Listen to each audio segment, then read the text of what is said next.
एक तरफ है तूफान,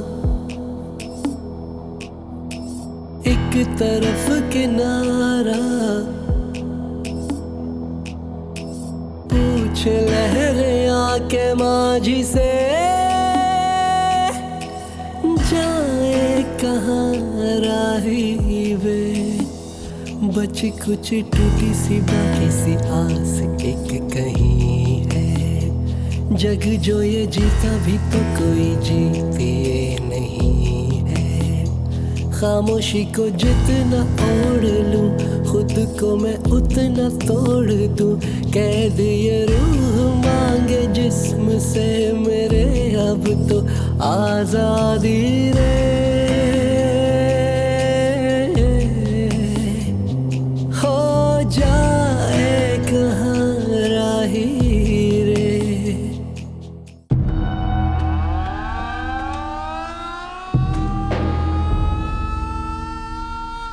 আমি বুঝে সময় এসে গেছে। কি বলতে डॉक्टर मुनीर, पाकिस्तान है तो हम हैं।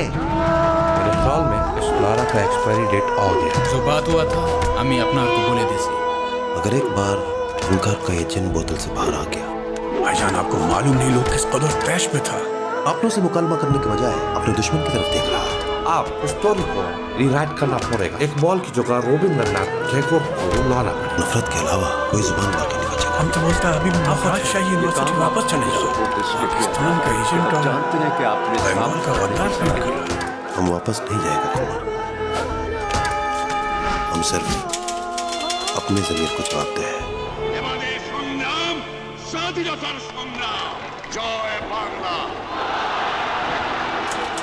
दुनिया भर में तशद्दुद के जरिए रियासती निज़ाम को पलटने की मिसालें मौजूद थी, मगर हमारा ऐसा कोई तजुर्बा न था। पाकिस्तान मेरा आइडियल था। इसका टूटना मेरे लिए सख्त सदमे का सबब था। मैं सोचता रहा कि अगर मैं इस सूरत हाल से निकलकर जिंदा भी रहा तो अपने ख्वाबों के मलबे पर किस तौर ज़िंदगी बसर कर सकूंगा। जिन ख्वाबों पर मेरी ज़िंदगी का मदार था, उनका मज़े का उड़ाने वाले माशरे में ज़िंदा रहना किसी सूरत आसान न था। जिंदा रहने और कुछ कर गुजरने के लिए इंसान के पास कोई ना कोई आदर्श तो होना ही चाहिए। नजरिया पाकिस्तान हमारे लिए सब कुछ था। ये हमारे रगोपै में सरायत किए हुए था। इससे हटकर जिंदा रहना हमारे लिए नाकाबिले तसव्वुर था।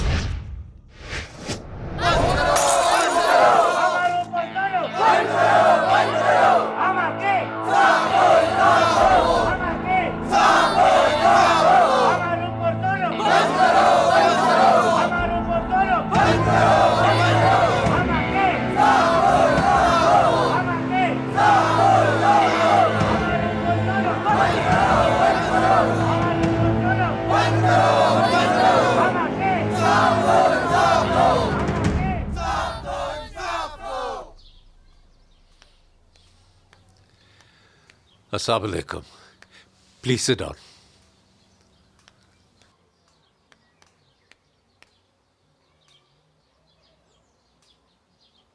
हम सब सीधा तबाही की तरफ जा रहे हैं सर। हमारा ऑफिस को उन रोता हुआ बिलखता हुआ लोगों ने घेर कर रखा हुआ है, जिनका बच्चा लोग या तो गुम हो गया है या मार दिया गया है।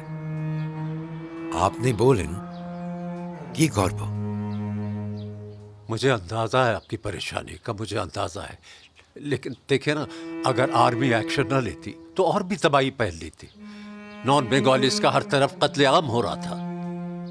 इंडियन फौजी और उनके सिधाए में बच्चे सड़कों पर, पुलों पर सरकारी इमारत को तोड़ फोड़ रहे थे, लूट रहे थे। लेकिन दुख की बात तो यह है कि हमारे अपने सियासतदान उनका साथ दे रहे थे। कंटोनमेंट की सप्लाई, बिजली, पानी सब कुछ काट रहे थे हमारे सियासतदान। How sad. सर, दौबकर तो चूंटी भी काट लेता है सर। हमारी दरख्वास्त पर हुकूमत एक वाइट पेपर शाया करने का मंसूबा बना रही है ताकि सारी हकीकत खुल के सामने आ जाए। उस टीम के लोग आपसे राब्ता करेंगे। आपके हेल्प की जरूरत है उन लोगों को। आप हर बात खुलकर उनसे कीजिएगा, सच बताइएगा। Don't hide anything. सत्य कथा बोले। सच बात तो ये है जिन लोग का हुकूमत बोने वाला है उनको दे दे। एर छारा आर कीची होती पार बिना।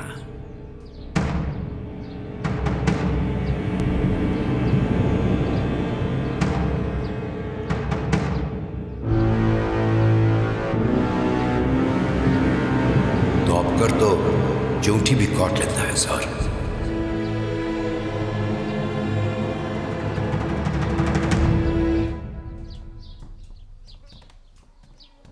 আরে আমার পুতুল এসে গেছে।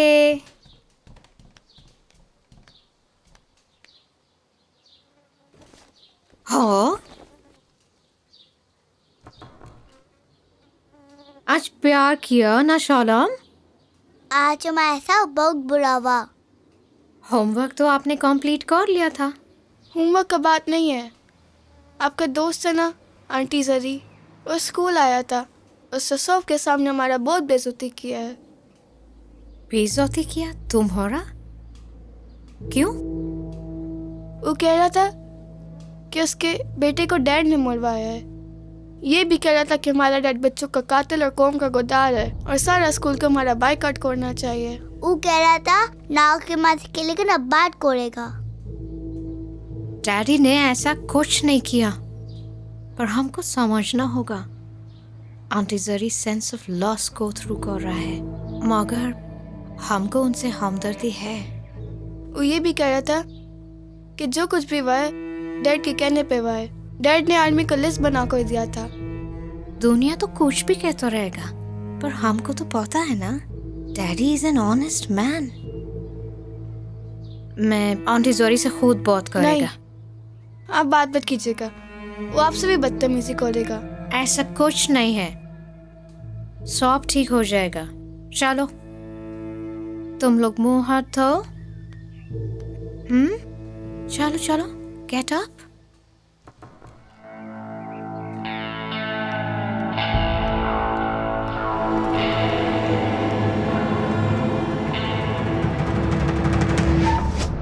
मारूफ मुसन्निफ ऑस्कर वाइल्ड ने अपनी किताब डी प्रोफंडिस में एक जगह लिखा है कि जेल में गुजारे हुए वक्त की कबाहत ये नहीं कि इंसान के जज्बात मजरूह हो जाते हैं, बल्कि जेल की ज़िंदगी इंसान के जज्बात को ख़त्म करके दिल को पत्थर बना देती है। जेल की हुदूद में रिश्वत और बदउनवानी को एक बाकायदा निज़ाम की शक्ल दी गई थी। मालदार कैदी छोटी बड़ी सहूलतों के लिए रिश्वत देने लगे और अपने लिए जो वो चाहते थे वो हासिल किया।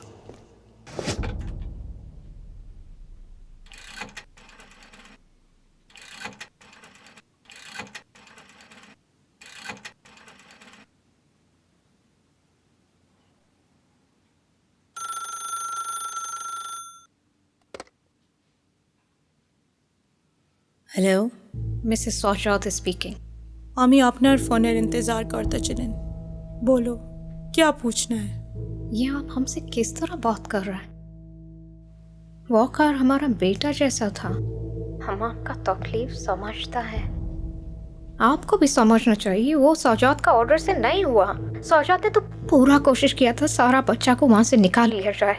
वो वतन की आज़ादी के लिए लड़ रहा था। सज्जाद भाई को तो उसका साथ देना चाहिए था। क्या कसूर किया था हमारे बच्चा ने? कौन सा गलत काम कर रहा था? वो तो ये तो उससे पूछना चाहिए जिसने इस काम का ऑर्डर दिया। हम तो सिर्फ इतना बोल रहा है कि जिसने भी ये काम किया उसका सजा सौजात को क्यों मिले, हमारा बच्ची लोग को क्यों मिले। सौजात की जगह आपका शौहर होता तो क्या कर लेता। सरकार का मुलाजिम सरकार नहीं होता। मगर इजाजत तो उसने दिया था। कौन सा इजाजत? उनको तो बस ऑर्डर मिला था और आपने सारा स्कूल का सामने हमारा बच्ची लोग को गद्दार और झूठ बना दिया। क्यों? आपको पता है हमारा वकार भी उसी स्कूल में पढ़ता था। आज हम उसका क्लासरूम में गया तो शायद ज्यादा इमोशनल हो गया। हो सकता है हमारे मुंह से कुछ गलत बात निकल गया। आप खुद एक माँ हो, हमारी हालत दूसरों से बेहतर समझ सकते हो। वो हमारे दिल का टुकड़ा था। हम आपका तकलीफ समझता है, पर आपको भी समझना चाहिए हम आपका दुश्मन नहीं है। हम एक तो रोज में आपसे मिलने आएगा। नहीं, हम आएगा, आपका बच्चे लोगों को गले लगाएगा, उनका आंसू पोंछेगा, हम जरूर आएगा।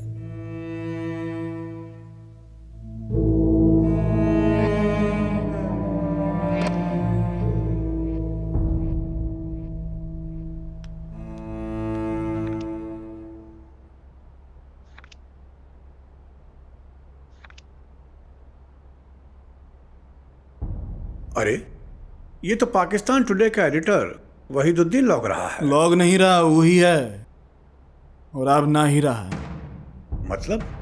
और अटैक ऑफ शैलो, उसका अखबार का नाम जिसमें पाकिस्तान का नाम आता था। ओह माय गॉड, ये तस्वीरें अपना जान पर खेल कर हासिल किया है, लेकिन कितना दिन हो गए आप लगाया नहीं। अरे हम तो रोज लगाता है, पर प्रिंट होने से पहले उखाड़ दिया जाता है, और एडिटर साहब ये काम अपना निगरानी में करता है, वजह भी नहीं बताता है। सारा दुनिया में इंडियन प्रोपोगंडा चल रहा है। इनकलाब और आजादी के नाम पर लड़ने वाला मुक्ति बाहिनी का कुछ लोग सड़क छाप गुंडा और बदमाश है, जिसका काम लूट मार करना है। इनको आसला भी इंडिया से मिलता है। साला खुद टारगेट करता है और इल्जाम अवामी लीग पे डालता है। इनको चाहिए खुलकर इसको डिसऑन करे।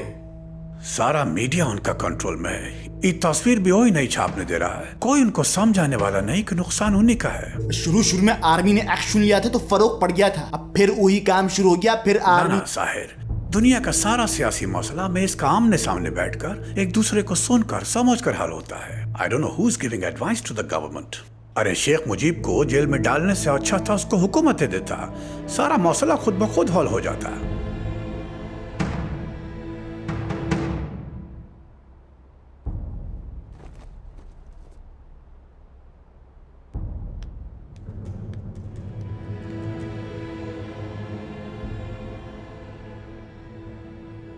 जी सर, मैं कल शाम तक आपको रिपोर्ट भिजवा देता हूँ। ठीक है sir, thank you.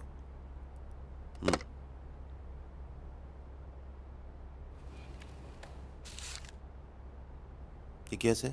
Sir, army headquarter से हमको हुक्म मिला था कि उन तमाम तौलिबुल्मों का लिस्ट उनको भेजे जो जोलसे में एहतजाज कर रहा था, ताकि उनके खिलाफ कार्रवाई करें। ऐसा कोई लेटर मैंने नहीं देखा, और न ही ऐसे किसी लेटर के बारे में मुझे इल्म है। मेजर मुमताज से बात करो मेरा फौरन। सर, शायद उनको पता नहीं इस मामले का, हमको नीचे वालों ने बताया था। क्या बात कर रहा है आप? आपको पता है आर्मी में कोई भी छोटा अफसर किसी बड़ा अफसर की इजाजत के बगैर कोई हुक्म जारी नहीं कर सकता है। दरअसल सर, ये सजेशन हमारा था कि इंफॉर्मेशन शेयर करते रहना चाहिए। अच्छा, मुखबरी में और इंफॉर्मेशन शेयरिंग में फर्क होता है। एंड बाय द वे, ये ढेर आप मेरे पास किस लिए लेकर आए?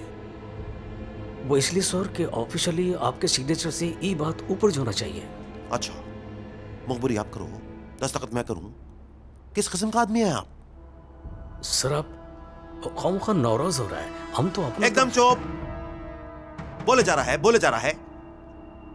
आपको अंदाजा भी नहीं है कि आप अपनी तरफ से क्या हरकत करने जा रहा था। एंड बाय द वे, किसकी इंफॉर्मेशन की बुनियाद पर आपने ये लिस्ट तैयार किया है? सर, लड़का लोग का क्लास फेलो से ही हमको इंफॉर्मेशन मिला है। गॉड सेक, उठाइए ये रबिश और जाइए यहां से। हमारा काम स्टूडेंट्स की तालीम और तरबियत है। उनको सच बोलना सिखाना है, उनके किरदार की तामीर करना है। क्या बात कर रहे हैं आप? सर, उन्हीं लड़का लोग का हिट लिस्ट पर आप पहले नंबर पर है।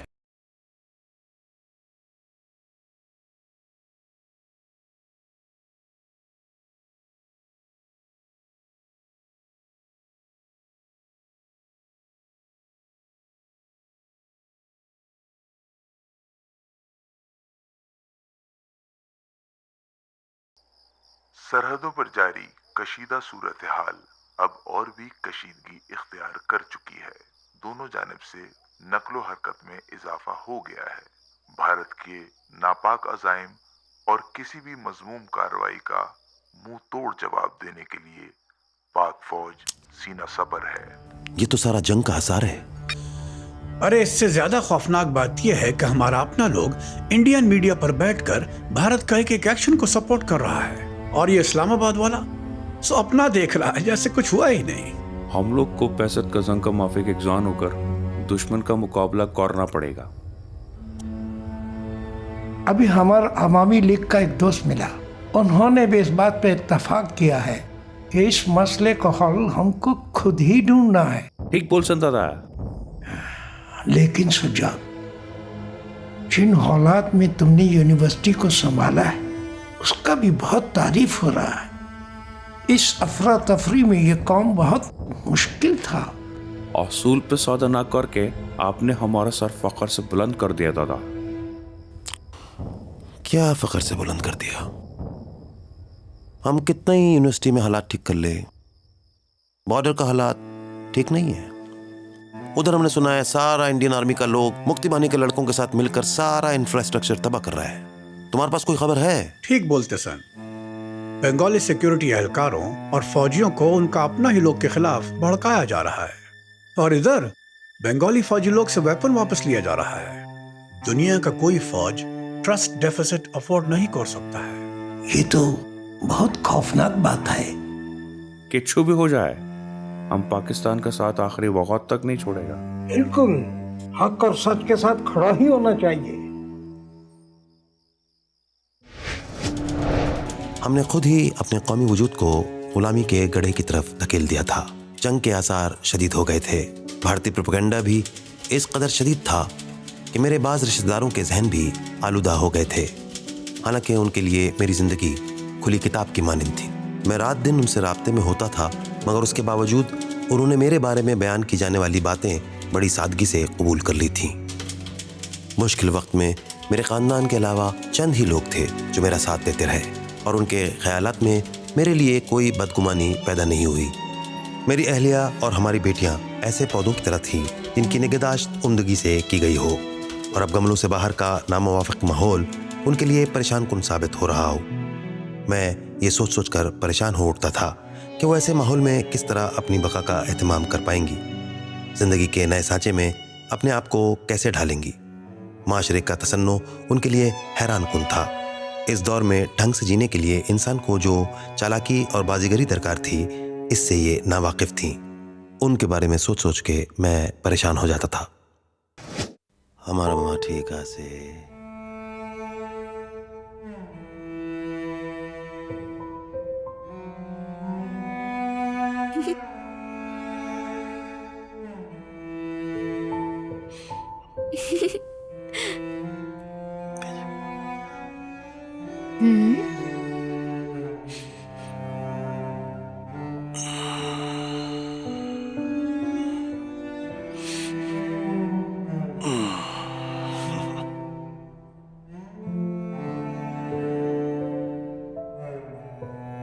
আমার মর আগছে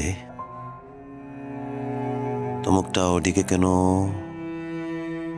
ये हॉर्स में डिस्टर्मी करे নাই, আমার বেটি তাং নাই করে। আমার মা অনেক সুন্দর, পুতুল আছে পুতুল। আমি মামাকে টং করে। ওই মামাকে টং করে।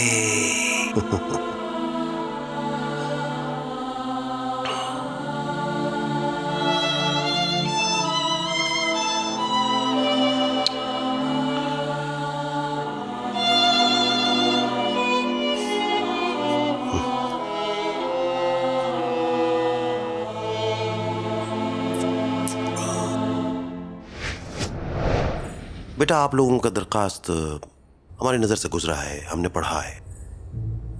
हमको बिल्कुल अंदाज़ा है कि आप लोग किस कदर परेशान हैं।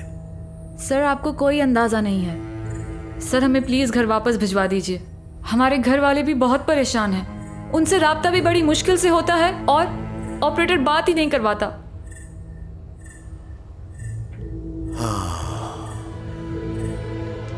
असल में हालात कुछ ऐसा है इस वक्त, जो टेलीफोन सिस्टम है वो बिल्कुल बैठ गया है, ऑपरेट ही नहीं हो रहा है। हमने सेक्रेटरी साहब का स्पेशल फोन से 2-3 बार उधर रिमाइंडर भिजवाया है। जैसे ही उधर से जवाब आता है फिर हम एक्शन लेगा इंशाल्लाह। आओ बैठो। सर, हमें बहुत डर लगता है। इतने बड़े हॉस्टल में हम सिर्फ चंद लड़कियां रह गई हैं। रात को ब्लैकआउट हो जाता है और सिवाय धमाकों के कोई और आवाज सुनाई नहीं देती। क्लास में हमसे कोई सीधे मुंह बात भी नहीं करता। सर आप प्लीज फौरी तौर पे कुछ करें इससे पहले कि किसी सुसाइड की खबर मिले। रिलैक्स बेटा रिलैक्स, इट्स ओके, हौसला रखो, सब ठीक हो जाएगा। अच्छा ठीक है, हम कुछ करता है।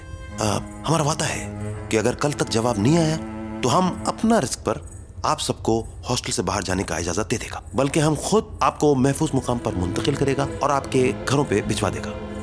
एक तो ये जहाज के सीटों का भी बड़ा मसला है। सर हम खड़े होकर चली जाएंगी, आप प्लीज हमें फौरी तौर पे भिजवा दीजिए। ओके बेटा रिलैक्स रिलैक्स। एक मिनट। यस कैसे मेजर मुमताज? ठीक है पटाई दो। ओके बेटा जस्ट रिलैक्स, हम कोशिश कर रहा है कि सारी चीजें हमारे कंट्रोल में आ जाए। रिलैक्स, हम कल बात करते हैं, ठीक है? सॉरी सर, मैं बगैर इत्तला के चला आया, आप शायद मीटिंग में। No problem major Mumtaz, please come. Okay. Major Mumtaz, ये बच्ची हॉस्टल में रहता है और ये जो वेस्ट पाकिस्तान का सारा लड़की लोग है उनका केस लेकर हमारे पास आया है and they all want to go back. Oh, क्यों बहन, कोई मसला है वहाँ? हमने तो आपकी सिक्योरिटी का खास इंतजाम कर रखा है, मेरे लोग 24 घंटे वहाँ ड्यूटी कर रहे हैं। जी सर वो तो है, लेकिन हमारा उनके साथ कोई कांटेक्ट नहीं है। चूंकि मामला खवातीन का है इसलिए मैंने खुद उनको कांटेक्ट करने से मना कर रखा है, लेकिन वो आपके स्टाफ के साथ मुस्तकिल रब्ते में है। लेकिन सर हमें बेटा ये हम इंशाल्लाह इस मामले को कंट्रोल कर लेंगे, डोंट वरी। आप जाओ, रिलैक्स करो, कल आपसे बात होगा, ठीक है बेटा? Thank you very much sir. You are welcome.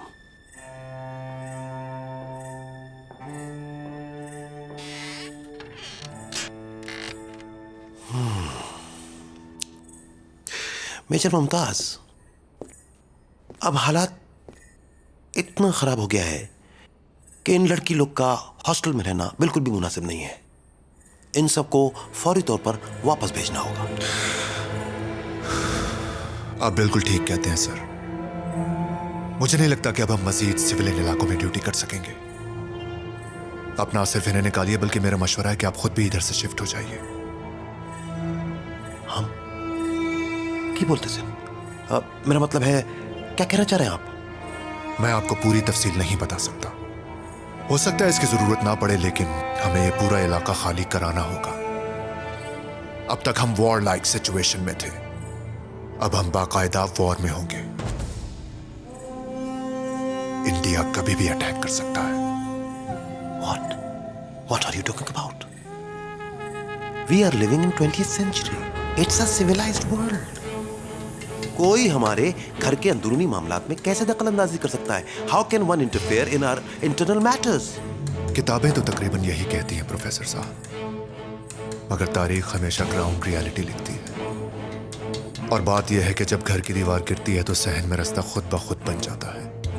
मैं आपको खौफजदा नहीं करना चाहता, लेकिन एहतियात जरूरी है।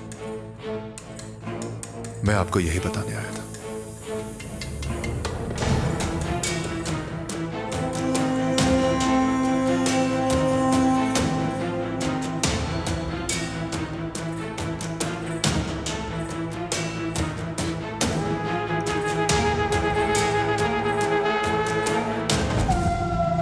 आप बहुत अच्छा किया सज्जाद भाई जो शिफ्ट हो गया। इंडिया का एक जहाज हिट होकर एकदम वीसी ऑफिस के सामने गिरा है। हमला हम पर हुआ है और सारा दुनिया का मीडिया इंडिया का साथ दे रहा है। सब क्या हो रहा है? इसलिए कि उनका दिमाग और उनका कुलूम उनका तोपों से ज्यादा तेज चलता है। और हम अपना लोगों को नाराज किया, उनको उनका हक नहीं दिया, वो एक तरफ होके बैठ गया है। और उनका नाम पर कुछ लोग ना ही दुश्मन के साथ मिल गया है, बल्कि उनके लिए रास्ता भी साफ कर रहा है। अपना ही कौम के लोग को इस जुर्म में कत्ल कर रहा है। वो नस्लन बंगाली नहीं है या मुल्क से वफादार है।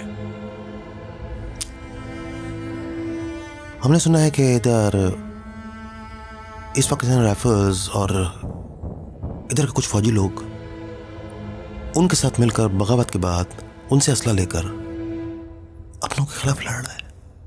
एक तो हमारा ये लीडर लोग मालूम नहीं किस मुल्क का बाशिंदा है, खामखा इंटरनेशनल प्रेस पर पाबंदी लगाकर उसको अपना खिलाफ कर लिया है।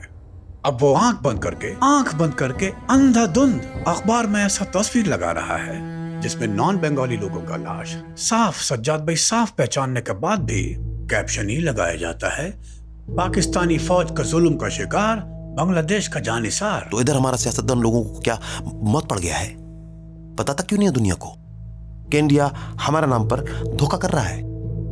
और सबसे ज्यादा अफसोस तो हमको इस्लामाबाद वालों पे है, उनका सोच पर है, उनका हठधर्मी की वजह से ये दिन हमको देखना पड़ रहा है। अब तो यूएन ही कुछ करेगा तो करेगा। वो तो कब करेगा? उसको जल्दी करना चाहिए ना। वो अनवारुज्जमा साहब बता रहा था कि इधर वेस्ट पाकिस्तान का जितना सीनियर अफसर लोग यहाँ मौजूद है उन सबको उनके घरों से उठाकर इंटरकॉन्टिनेंटल होटल में शिफ्ट किया जा रहा है। अरे उनसे ज्यादा खौफरे में तो हम लोग हैं जो दोनों तरफ को समझाते समझाते किसी एक तरफ को भी नहीं रहा है। हमको तो कोई ऑन ही नहीं कर रहा है। ओमर, तुम्हारी तरफ खतरा जरा ज्यादा है। हमारा मानो तो तुम हमारी तरफ शिफ्ट हो जाओ, काफी जगह है, तुम आराम से रह लेगा। पता नहीं ये तूफान कब थमेगा। अल्लाह करे जंग बंदी जल्द हो जाए।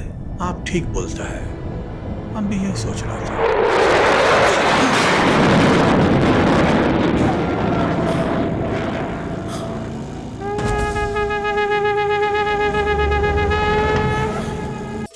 ये दिसंबर की उस रात की बात है जब मुसल्ला नौजवानों का एक ग्रोह मेरे घर में घुस आया और मुझे घसीटकर अपने साथ ले गया। वो मुसल्ला थे, जबकि मैं मुजाहिमत के बारे में सोच भी नहीं सकता था। दुनिया बदल जाएगा। पहले नॉन बंगाली को मार रहा था, अभी चुन चुन के जो भी पाकिस्तानी अफसर है, सरकारी नौकरी पर है, उन सबको पकड़ पकड़ के मार रहा है। किसी को गद्दार बोल रहा है, किसी को पाकिस्तानी एजेंट बोल रहा है। नहीं, इधर अभी हमारा तरफ हालात फिर भी काबू में है, लेकिन क्या है कि इधर वो हमारी तरफ कोई पाकिस्तानी नॉन बंगाली का घर था जो अनफॉर्चुनेटली अब नहीं है।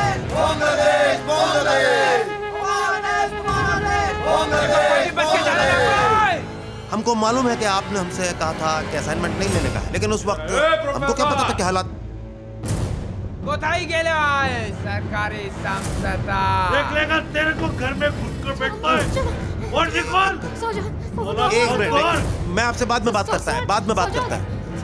बोल भाई दरवाजे तक हो गया है। ये छोड़ चलो तुम अंदर चलो। नहीं तुम अंदर नहीं, तुम अंदर चलो। सौजा अरे कौन लोग हैं? हमको देखने तो दो। अंदर चलो। मेरा बच्चा। अरे एक मिनट, अरे हमको देखने तो दो। अरे देख तो लेने दो। अरे फसादी लोग आ रहा है। अरे कौन फसादी लोग? अरे हमारा खुद क्या है? इधर सुप के बैठा है वीसी बाबू। 7 महीना से हम इस वक्त का इंतजार कर रहा था। हाँ अभी साले तो समझ रहा था कि हम भी उसी हमलों में मारा गया जो तूने फौजी लोग के साथ मिलकर कराया था। तो ऐसी कोई बात नहीं की। तुम्हारी बदकिस्मती कि उस वक्त हम बच गया। आज हम अपना हर साथी की मौत का बदला लेगा। एक तरफ है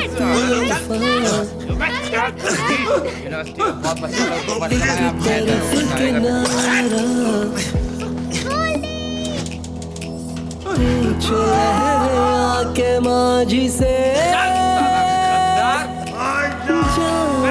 कहाँ राही वे जुड़ के है टूटा जो फिर से आ मुड़ा वो रास्ता राह पूछ राही से जाए कहाँ राही वे बची कुछ टूटी सी बाकी सी आस एक कहीं है। जग जो ये जीता भी तो कोई जीते नहीं। खामोशी को जितना ओढ़ लूं खुद को मैं उतना तोड़ दूं। कैद ये रूह मांगे जिस्म से मेरे अब तो आजादी रे।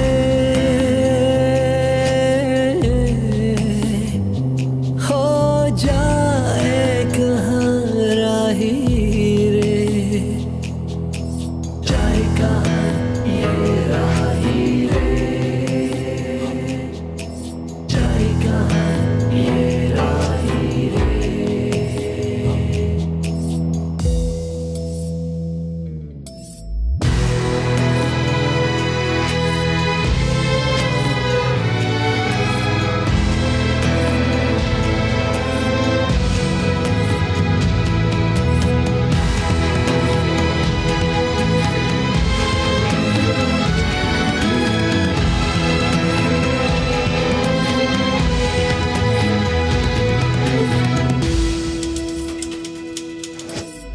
लम्हा लम्हा कर्ब है पर ये वजूद सहता जाए।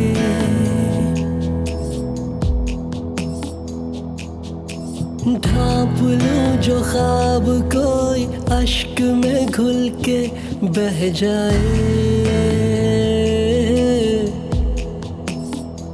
माटी माटी मेरे जज्बात, भरा हुआ मन पर खाली है ये हाथ। सूखे सूखे लबों पे कोई दुआ वहीं की वहीं है। जग जो ये जीता भी तो कोई जीते नहीं है। अखियों को चुप सी है लगी, तारीकी में डूबी है सोच भी। मेरे अल्फाज पे भी जमने लगी है जैसे अब गाई रे।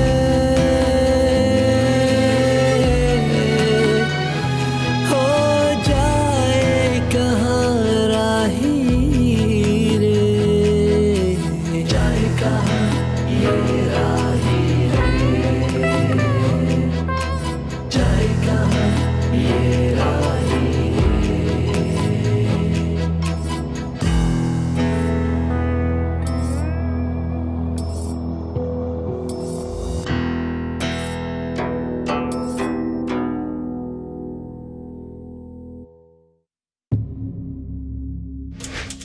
E.M. फॉस्टर ने लिखा है कि लोग एक दूसरे को पहचाने और करीब आएं तो उनके दरमियान पाई जाने वाली अजनबियत और नफरत दम तोड़ने लगती है। इसके लिए उसने सिर्फ राब्ते, ओनली कॉन्टैक्ट का लफ्ज़ इस्तेमाल किया। मगर मेरा मुशाहिदा है कि बुरानी कैफियत में लोग सब कुछ भूल जाते हैं। जिन्हें अच्छी तरह जानते हैं उन्हीं के खिलाफ सफारा भी हो जाते हैं। मैं ये कैसे भूल सकता हूँ कि जिन लोगों ने मुझे यरगमाल बनाया वो ढाका यूनिवर्सिटी के साबिक़ तलबा थे और मुझे अच्छी तरह जानते थे। मैंने हमेशा तशद्दुद और इज़्ज़त रसानी की मुखालफत की थी, मगर इन बातों से मुझे दी जाने वाली अजियत में कोई कमी वाक़ई नहीं हुई। कोथाई गेलो आज कोथाई गेलो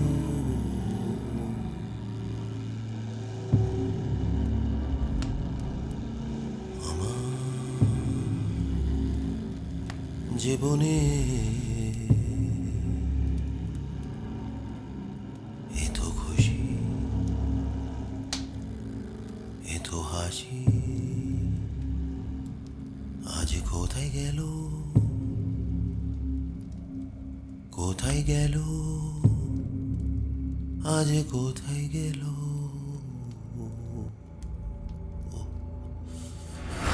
शदीद ज़दोकोब के नतीजे में मेरी हालत गैर हो चुकी थी। मेरे हाथ पैर बांधकर मुझे कुर्सी पर बिठाया जा चुका था। मेरे आसपास कोई नहीं था सिवाय उस नौजवान के जिसके हवाले मुझे किया गया था। मेरी गिरफ्तारी का सबब तो उसे भी मालूम न था। उसने मुझे बताया कि मुझे ग्रुप कमांडर के हुक्म पर गिरफ्तार किया गया था। उसने मुझे ये भी यकीन दिलाया कि मुझे कत्ल नहीं किया जाएगा। उसके बकौल मुझे इल्ज़ामात के जवाब देने होंगे। वो मुझे यकीन दिलाता रहा कि कम से कम वो मेरे कत्ल के अहकाम पर अमल नहीं करेगा। लेकिन ये बातें महज दिल बहलाने के लिए थीं। अगर वो लोग मुझे मारने का फैसला कर ही चुके थे तो फिर कोई एक बाज़मीर मुतरिज़ उनका क्या बिगाड़ सकता था।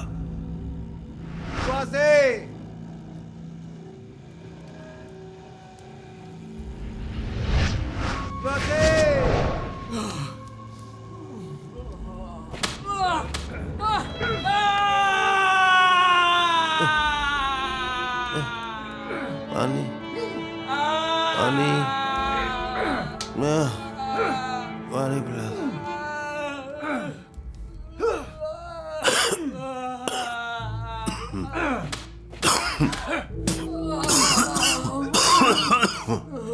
लालिश से काम चलाओ। हमको एक गिलास पानी पिलाओ। शक्ल से तो तुम पढ़ा लिखा लग रहा है। Ami Sajjad Hussain, vice chancellor, Dhaka university. अच्छा, तुम यूनिवर्सिटी में काम करता है? तुम लोग कौन है? हमको इधर क्यों लाया है? ये तो तुमको कोर्ट वाला बताएगा। तो फिर हमको कोर्ट के पास ले जाओ। हम बहुत जख्मी हैं, हमारा सर घूम रहा है, हमारा एक टांग बिल्कुल काम नहीं कर रहा है। जुबान तो तुम्हारा टोटर चल रहा है। हमारा काम तुम्हारा पैरदार करना है। अभी पेशी का हुक्म आएगा, तुमको पेश कर देगा। अब बाकी का कहानी उनके सामने सुनाना है। आराम से बैठा रहो। ओ भाई, हमारा कोता सुनो। ओ भाई, हमारा कोता सुनो।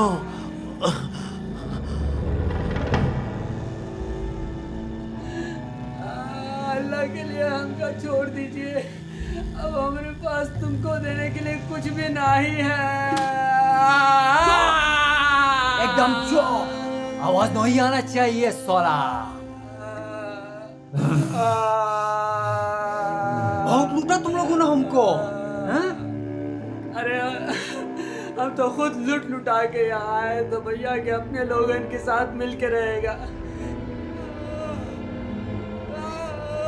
जो 4 पैसे जमा किए वो तुम हमसे छीन लिया। अब हम कहाँ जाऊँगा? हमारे तरफ से तुम जहन्नुम में जाओ। और क्या हम तुमको छोड़ कर आएगा सौर। हमारे पास जो कुछ भी है हमारा है, हमारे देश का है। तुमको किसने दावत दिया था इधर आने को?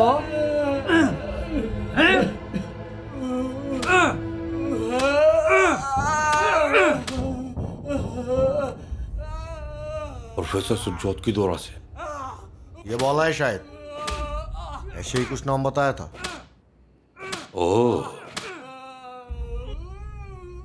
एशियस का।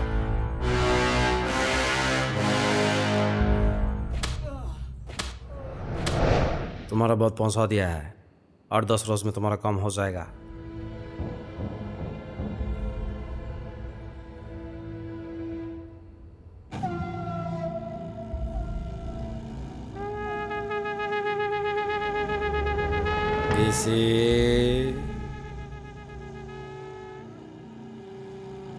तुम्हारे वास्ते तुम बोला था ना।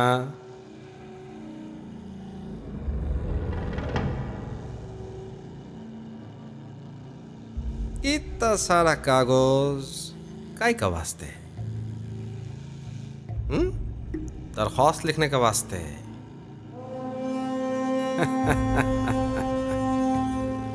लिखो लिखो, सबको दरख्वास्त लिखो,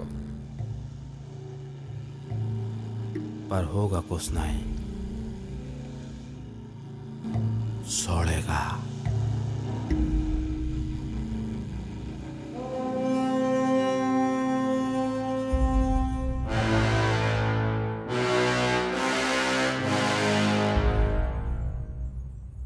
हो जाए कहाँ राही रे,